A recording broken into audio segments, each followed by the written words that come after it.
Quand tu partages tes peurs, ça te rend vivante, ça te rend humaine. La peur, c'est un sentiment normal. Il est là pour nous protéger d'un danger et pour nous avertir. Mais il y a aussi des peurs qu'on a au quotidien qui sont plutôt des peurs qui nous avertissent. Ah, l'eau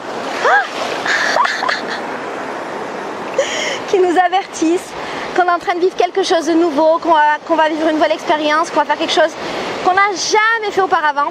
Et ça, c'est des bonnes peurs. Pour moi, c'est des bons signaux. Dans mon travail, je vois beaucoup de femmes qui cherchent à cacher leurs peurs. Elles font comme si de rien n'était. Elles trouvent toutes les excuses du monde pour ne pas faire les trucs qu'elles ne peuvent pas faire parce qu'elles ont peur. Elles sont énervées, elles sont frustrées. Parfois, elles pleurent, mais elles ne disent pas qu'elles pleurent parce qu'elles ont peur.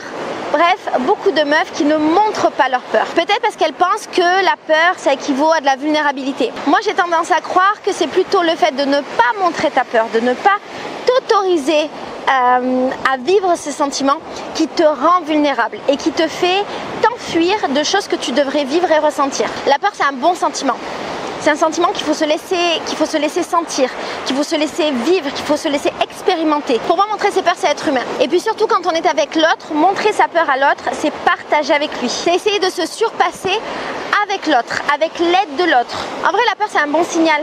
La peur, ça veut dire qu'on est vivant, tu vois, ça veut dire qu'on vit, on vibre, il se passe des choses. C'est exactement l'expérience du vivant. Quand on a peur, on est conscient de soi-même et on est surtout conscient de ses limites. La peur, c'est bien parce que quand on n'a pas peur parce que quand il n'est pas question de risquer sa vie, c'est juste un bon signal qu'il va se passer des choses chouettes après. Quand on a peur, qu'on accueille la peur, on est connecté avec nous-mêmes. En fait, la peur, elle va nous aider à trouver les ressources en nous pour faire des choses.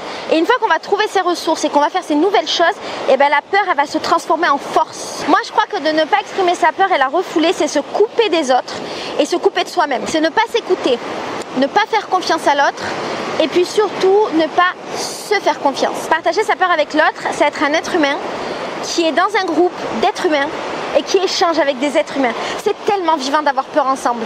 Et c'est tellement encore plus vivant de régler et de surmonter ensemble les peurs. Dire qu'on a peur, c'est faire preuve d'énormément d'humilité. De dire, je ne suis pas au-dessus de tout, je ne suis pas capable de tout, mais je peux essayer. Et ça, c'est chouette. Et quand on décide d'affronter seul et pas avec les autres, et bien parfois, je trouve qu'on décide d'emprunter un chemin qui est beaucoup plus long, beaucoup plus compliqué.